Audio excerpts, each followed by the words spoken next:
nous allons voir comment esquisser l'allure de la courbe d'une fonction grâce à la convexité de celle-ci. Et on voit qu'on a un tableau ici qui n'est pas habituel, car on y reconnaît là les variations de la fonction f', autrement dit les variations de la dérivée de f. Habituellement, on a un tableau de variations avec les variations de la fonction f et le signe de la dérivée. Mais là, on nous donne les variations de la dérivée, car on va en avoir besoin tout à l'heure pour étudier la convexité de la fonction. Mais avant ça, on a une première question où il nous est demandé d'établir les variations de f, c'est-à-dire quelque chose de plus classique, et pour cela, on va revenir justement à un tableau plus classique, nous donnant le signe de la dérivée, car grâce à ce tableau, on peut obtenir le signe de la dérivée. Regardons de plus près. On voit en effet que on démarre en x égale moins 7, on démarre avec une dérivée égale à moins 1. Autrement dit, à ce niveau-là, en x égale moins 7, la dérivée est négative. Puis ensuite, cette dérivée est décroissante. Donc forcément, elle va rester négative. Et ceci jusqu'à x égale moins 2, où la dérivée, effectivement, remonte, elle est de nouveau croissante. On remonte en 0, ce qui signifie que sur la zone comprise entre moins 7 et moins 2, on a une dérivée négative. On peut donc le noter dans notre tableau de signes de la dérivée. Poursuivons. Ensuite, on a une fonction qui est croissante, à partir de x égale moins 2 jusqu'à x égale à 1. Donc la dérivée reste positive. Puis elle est décroissante jusqu'à x égale à 5, où là, on va de nouveau passer la barrière et on a une dérivée égale à 0. Ce qui veut dire que maintenant, sur la zone allant de x égale à moins 2 jusqu'à x égale à 5, donc sur l'intervalle moins 2, 5, on a une dérivée positive. Pour ensuite redescendre avec une dérivée de nouveau décroissante, ce qui signifie que sur l'intervalle 5, 8, eh bien, on a une dérivée négative. On a donc une dérivée qui est négative, puis positive, puis négative. On aura donc une fonction qui sera décroissante, puis croissante, puis décroissante. Elle sera donc décroissante sur l'intervalle moins 7, moins 2, et également sur l'intervalle 5, 8. On peut déjà le noter. Voilà qui est noté, et à l'inverse, la fonction f sera croissante sur l'intervalle moins 2, 5. Voilà, donc on résume, f est décroissante sur les intervalles moins 7, moins 2, 5, 8. F est croissante sur l'intervalle moins 2, 5. Occupons-nous maintenant de la convexité de la fonction f. On voudrait savoir sur quel intervalle f est convexe et sur quel intervalle f est concave. Et bien là, comme annoncé, c'est la dérivée qui va nous le dire. La dérivée, là où la dérivée est croissante, la fonction f est convexe. Là où la dérivée est décroissante, la fonction f est concave. Eh bien, il suffit de lire là encore sur le tableau de variation de f', là où elle est décroissante et là où elle est croissante. On voit que la fonction dérivée est décroissante sur les intervalles moins 7, moins 5, 1, 8. On peut donc en déduire que la fonction f sera concave sur ces intervalles. On peut le noter. F est donc concave sur les intervalles moins 7, moins 5, 1, 8. Pourquoi? Car la dérivée est décroissante sur ces deux intervalles. On le voit bien ici dans le tableau de variation de f'. A l'inverse, f est convexe sur moins 5, 1, car sur moins 5, 1, la dérivée est croissante. On le voit également dans le tableau de variation. Et on nous demande ensuite de déterminer les points d'inflexion de la courbe, c'est-à-dire là où la courbe change de convexité. Là où on passe de convexe à concave, ou alors de concave à convexe. Eh bien, il suffit juste de regarder sur les intervalles. On voit qu'effectivement, on change de convexité en deux points. Le point qui a pour abscisse moins 5 et le point qui a pour abscisse 1. Eh bien, là, on trouvera deux points d'inflexion au point d'abscisse moins 5, au point d'abscisse 1. Voilà qui est noté, on connaît donc les abscisses de ces points d'inflexion, mais pas encore leur ordonnée. Donc on ne peut pas les définir parfaitement sur la courbe, sauf si on regarde la question suivante.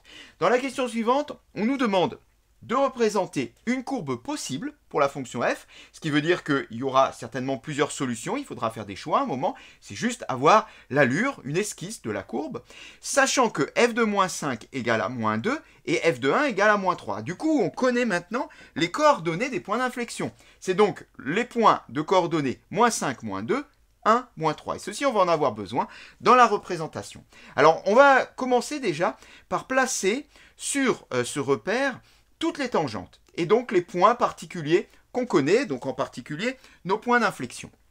Et on va démarrer bien par la gauche, donc pour les valeurs des abscisses les plus petites, et on va commencer en x égale moins 7. Alors là, en moins 7, on ne sait pas, on ne connaît pas l'ordonnée du point d'abscisse moins 7.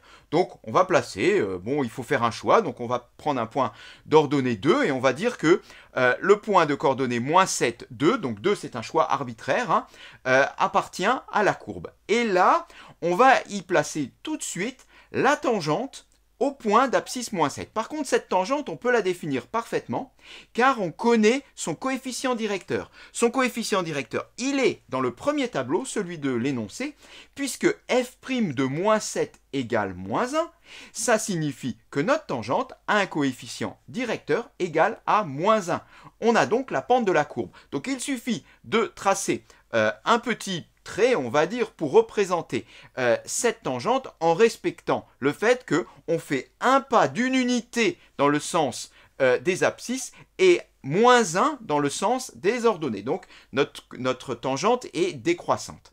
On a donc cette première tangente et on va poursuivre avec notre deuxième tangente, cette fois-ci au point d'abscisse moins 5. Ceci, c'est donc un des deux points d'inflexion. Il est parfaitement défini. F de moins 5 égale à moins 2. Donc la position de ce point, cette fois-ci, est exacte. Et là, on a une tangente, également une tangente dont le coefficient directeur est moins 3. Donc pareil, pour cette tangente, on peut parfaitement la tracer. On poursuit avec cette fois-ci donc un point d'abscisse moins 2, qu'on va mettre un peu plus bas, puisqu'on sait que notre fonction est décroissante. Donc là aussi, il faut faire un choix. Donc on propose de placer ce point sur une ordonnée égale à moins 5. Et là, on a une tangente horizontale. Pourquoi? Parce que la dérivée s'annule en moins 2. On le voit là encore dans le tableau de variation de la dérivée. On poursuit avec notre deuxième point d'inflexion. Celui-ci est également parfaitement défini. Ce point d'inflexion a pour coordonnées 1, moins 3. On peut le placer avec un coefficient directeur de la tangente égal à 1. Et on continue avec le point d'abscisse 5, une petite tangente horizontale puisque la dérivée s'annule. Et enfin, avec le point d'abscisse 8, et cette fois-ci, une dernière tangente qui aurait pour coefficient directeur moins 2. Alors le gros du travail est déjà fait, mais il nous reste quand même à tracer la courbe. Alors ce qui est intéressant déjà, c'est de repérer les zones où notre fonction est convexe et où elle est concave.